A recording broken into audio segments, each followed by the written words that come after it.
네, 여러분 안녕하세요. 네, 네이처스를 말씀드립니다. 강한 장대 양봉이 나온 다음에 음봉이 출현을 했습니다. 자, 이 음봉의 이 출현은 우리가 어떤 해석을 해야 될까요? 자, 그 부분하고요. 그리고 자, 이런 패턴이 나온 이유를 좀 알아야 되겠어요. 그죠? 네, 제가 생각하는 이유를 말씀을 드리고 그래서 그 다음에 전개 과정을 제가 예상을 해보도록 하겠습니다. 자, 그리고 6월 달에 FDA하고 회의가 하나 있습니다. 자, 그 건에 대한 부분 제가 말씀을 드릴 거고요. 그리고 수급에서 연기금 행태를 우리가 잘 봐야 된다. 이런 말씀을 드렸죠. 네, 그쪽 잘 보고 제가 말씀드릴 거고요. 공매 대체건 잠깐 살펴볼 거예요. 자, 이런 부분에 말씀 오늘 드리도록 하겠습니다. 그리고 영상의 후반부에는 잭팟줄을 하나 말씀을 드리니까 여러분 꼭 놓치지 마시고 대응 잘 하셨으면 좋겠다는 생각이고요. 구독, 좋아요, 알림 설정은 여러분들 대단히 감사합니다. 앞으로도 많은 성원 부탁드리도록 하겠습니다. 궁금하신 부분, 자세하고 신속한 정보는 텔레그램 방으로 꼭 들어오세요. 간단합니다. 네이처셀 입장이라고 문자를 주셔서 여러분들이 보안 수단을 꼭 갖고 계시도록 하는 게 상당히 필요하다고 저는 봅니다. 자, 지금 이제 예전에 1차, 2차 상승 때와 유사하게 쭉 치고 올라가는 이런 패턴. 2차 상승 때도 그랬죠. 네, 이때는 뭐 점을 찍고 올라갔으니까. 그죠? 이때하고 비슷하게 좀 이번에도 그렇게 나왔으면 좋겠는데, 자, 일단 첫날 급등을 했다가 둘째 날은 좀 아쉬운 모습으로 음봉 형태가 이렇게 나타났죠. 네. 자, 요거는 왜 그럴까요, 여러분? 네, 그거는 뭐 여러분들 아마 예상을 하셨다시피 RMA 건으로 확정이 돼서 급등한 거고, 그죠? BTD로 지정이 돼서 확정이 돼서 급등한 거예요. 근데 사실 이번에는 EAT가 확정이 된 거는 아니고 마스터 프로토콜을 제출한 거죠. 자, 그렇기 때문에 이때나 이때처럼 아주 깨끗하게 엣지 가진 그런 급등 과정이 나타나진 않는 겁니다. 그죠? 자, 그렇다면 여러분들이 그걸 생각하셔야 돼요. 자, 그러면 자, 우리가 EAP가 힘든 것이냐, 힘든 것이냐. 만약에 이것이 쉽게 지정을 받을 확률이 있다면 1차 상승, 2차 상승 때처럼 시세가 또 꽤 강력하게 날아갈 수 있잖아요. 그죠? 그걸 한번 생각해 봐야겠는데, 제가 일전에 그 말씀을 드렸던 적이 있었습니다. EAP를 지정받는 난이도, 이 부분에 대해서 제가 말씀을 드린 적이 있었죠. 제가 지난번에 캡처했던 거를 다시 한번 말씀을 좀 드리면, EAP 같은 경우는 난이도를 여기 보시면요. 뭐 제가 작성한 건 아니고 캡처를 해온 겁니다. 절차적 복잡성이 낮아요. 복잡하지 않다. 절차적으로 쉽다 이거. 데이터 부담도 적다. 이겁니다. 그러니까 여러분 BTD 지정 승인 받았을 때하고 EAP 지정 승인 받는 거하고 어떤 차이가 있느냐. 데이터 요구 수준 같은 경우를 보면은 이런 차이가 있고요. 자, 규제 심사 강도를 보세요. BTD는 굉장히 엄격합니다. 근데 요거는 윤리적 절차적인 검토만을 거치는 거고.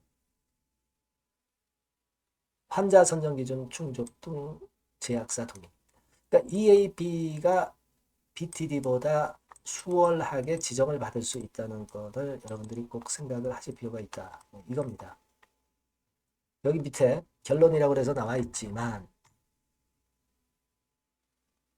EAP는 환자 중심의 절차적 윤리적 허들이 주된 특징이고 BTD 같은 경우는 고난도 프로세스. 그죠? 그런 차이가 있어요. 그러니까 EAP 마스터 프로토콜을 제출을 했기 때문에 EAP로 지정을 받는 것은 BTD보다 훨씬 수월하다. 제가 일전에 말씀을 드렸지만 마스터 프로토콜 제출하면은 FDA에서는 너네 지정해 주겠다 이런 적극적인 생각을 갖고 있는 게 바로 FDA입니다. 그죠? 우리 대한민국 같은 경우는 어때요? 식약처 같은 경우 규제 일변도 아니에요. 규제 일변도. 근데 미국과 같은 임상의 어떤 선두 주자를 달리는 미국과 같은 국가들은 규제가 아니에요. 너네들 할 때까지 해봐라. 그리고 그 결과를 보고 해주겠다. 자, 이렇게 좀 열린 오픈 마인드입니다. 오픈 마인드.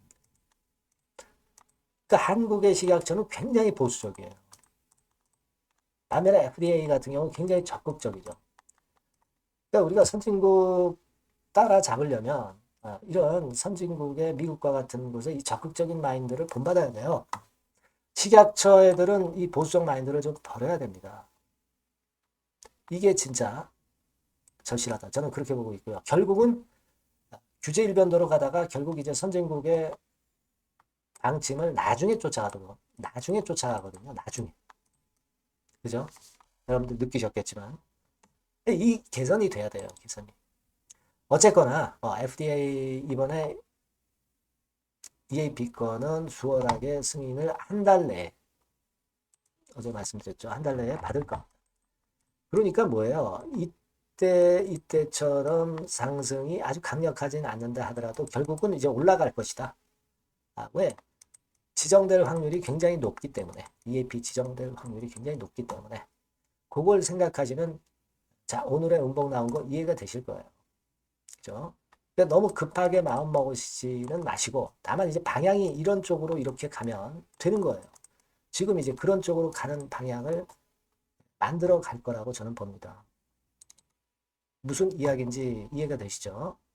확률이 굉장히 지정받을 확률이 높다. 요거 말씀을 좀 드리고 싶고요. 자, 그리고 현대경제신문이라고 있죠. 여기 보니까 5월 27일 00시 29분발 기사로 네이처셀의 조인트 스탠 건과 관련해서 기사가 하나 나왔는데 여기 중간에 보시면 여기 나와 있죠. 네이처셀은 하고 쭉 나오다가 요 문구를 좀 주목하시기 바랍니다. 조인트 스템의 임상 개발 및 제조 전략 관련 자료를 준비해서 6월 17일 FDA와 공식 회의를 갖는다. 자, 이런 FDA하고 자꾸 그 접촉을 하는 것은 승인을 위해서도 또 EAP 지정을 위해서도 중요한 거죠. 6월 17일입니다. 네, 이런 그 어떤 호재료를 6월 달에 또 우리가 기다릴 수 있는 거죠. 그죠? 그거예요, 여러분. 그리고 요것뿐 아니라 EAP 관련해서 지정되는 여부가 결국은 6월 26일까지는 이제 나올 거란 말이에요. 그죠? 물론 세 번째로 조인트 스템의 식약처 허가도 있죠. 그죠? 이게 뭐 제일 중요한 거지만 이런 건들이 있기 때문에 주가가 쉽게 밀릴 그럴 상황이 아니다 이런 얘기예요. 그렇게 보시면 되겠고 그리고 수급 동향을 좀 보면 연기금에서 어제 매수를 많이 했다가 오늘은 좀 쉬죠. 좀 소강 상태를 보였나요? 그 정도만 그냥 보시면 되는 거고 줄기는 제가 아까 말씀드린 게 큰 줄기가 그게 더 중요한 거고요. 그리고 또 하나는 우리가 공매도가 물론 있습니다. 있기는 있는데 이 공매도가 나와도 최근 흐름은 오히려 주가가 위쪽 방향으로 가고 있잖아요. 공매도가 힘을 잃었다. 이 부분도 여러분들 체킹하실 필요가 있다. 네, 이렇게 생각이 들어요. 아시겠죠? 오늘 저는 그런 말씀을 좀 드리고 싶고, 이렇게 이런 그 음봉 나온 거 약간 흔드는 그런 패턴으로 가는 거는 우리가 부담 가질 필요가 없고, 결국은 방향이 오른쪽 위로 갈 가능성이 높을 것이다. 당연히 그렇게 봐야 된다. 그거는 EAP 지정 확률이 상당히 높기 때문이다. 이렇게 보시면 될 것 같아요. 아시겠죠? 네. 자, 그렇게 말씀을 드리고, 여하튼 네이처셀이라고 문자를 많이 보내주세요. 텔레그램 방에 들어오세요. 네이처셀 입장. 그래야 여러분들이 좀 더 세밀하고 즉각적인 정보와 판단을 받으실 수 있는 겁니다. 베스트 전략을 우리가 같이 강구해야죠. 문자 꼭 주시고요. 자, 그리고 제가 잭팟 종목 말씀을 드린다고 했습니다. 이거 말씀드릴게요. 네, 잭팟 쪽 바로 말씀드리겠습니다. 이 주가는 너무 싸지도, 너무 비싸지도 않은 10,000원에서 한 16,000원 선 정도의 위치에 있는 종목입니다. 섹터는 중소형주입니다. 네, 가벼운 중소형주 쪽으로 택했고요. 따라서 시총도 한 2천억에서 한 4천억 정도 수준, 이 정도의 범주에 있는 종목이다. 이렇게 보시면 되고요. 목표는 1, 2개월 내에 100% 더블을 목표로 하고 있습니다. 네. 자, 이런 조건에 합치하는 종목이에요. 이 잭팟주는요. 그럼 가장 강력한 모멘텀이 뭐냐? 이겁니다. 미국 초대형 XXX 기업 잭팟주라고 말씀드렸죠. 네. 요거까지 힌트를 드릴게요. 바이오 기업 관련된 잭팟주입니다. 그래서 요게 이제 조만간 엑스월의 승인 허가가 거의 따로 당상이에요. 더군다나 이제 미국 바이오 기업이기 때문에 아무래도 팔이 안으로 굽기 때문에 승인 허가는 거의 따놓은 당상으로 그렇게 생각이 됩니다. 각종 보고서도 그렇게 나오고 있어요, 여러분. 네. 자, 그런 종목과 관련돼서 지금 말씀드리는 잭팟주가 Exclusive Distribution Right 유일 보유하고 있다는 거죠. 국내 독점 판권을 유일하게 보유한 것이 바로 이 잭팟주입니다. 이게 100조 정도 시장이 될 것으로 그렇게 선점이 되는 것으로 그렇게 알려지고 있고요. 만일 이게 성사가 된다면 승인 허가가 난다고 한다면 미국 초대형 바이오 기업이 승인 허가가 난다고 한다면 이 종목 측에서는 매출이 한 7천억 내지 9천억 정도 그리고 영업이익이 한 1,500억 정도 추산이 된다. 네, 이런 보고서도 이미 나와 있는 상황이에요, 여러분. 구미가 당기시죠. 네, 요거는 꼭 아셔야 돼요, 여러분. 그러면 주봉 차트 한번 볼까요? 네, 주봉 차트 같은 경우는 이런 식이에요. 네, 이런 식으로 흔들었다가 쌍바닥 패턴으로 다시 이제 살아날 수 있는 그런 패턴을 만들어주고 있고요. 일정한 수준을 깨지 않고 있죠. 네, 그건 바로 아까 말씀드린 그 강력한 강점 하나, 오직 하나, 그 건 때문에 이런 모양이 나타나는 거다. 이렇게 봐야 되겠고요. 월봉도 참고적으로 보시면 오른쪽 위로 우상향하는 그런 패턴을 만들어주고 있다. 이겁니다. 네. 그리고 한 가지 더 참조적으로 말씀드리면 외인 기관 개인 동향은 개인은 이미 아웃됐고요. 기관하고 외인이 끌고 가는 중입니다. 아마 시간이 지나면 외인이 다시 또 가세화가 되는 그런 패턴으로 외인이 주도하는 그런 흐름이 될 거예요. 네, 요런 종목입니다, 여러분. 네, 요 종목은 여러분 꼭 놓치지 마셔야죠. 네, 놓치지 마셔야 될 겁니다. 네, 여기 나와 있습니다만은 요 번호로 잭팟주 요렇게 문자를 주시면 매수부터 매도까지 끝까지 케어를 할 겁니다. 그 정확한 사유도 거기서 말씀을 드릴 거고요. 꼭 잭팟주 이렇게 문자 주셔서 잭팟 한번 터뜨리시기 바랍니다. 아시겠죠? 네, 감사합니다.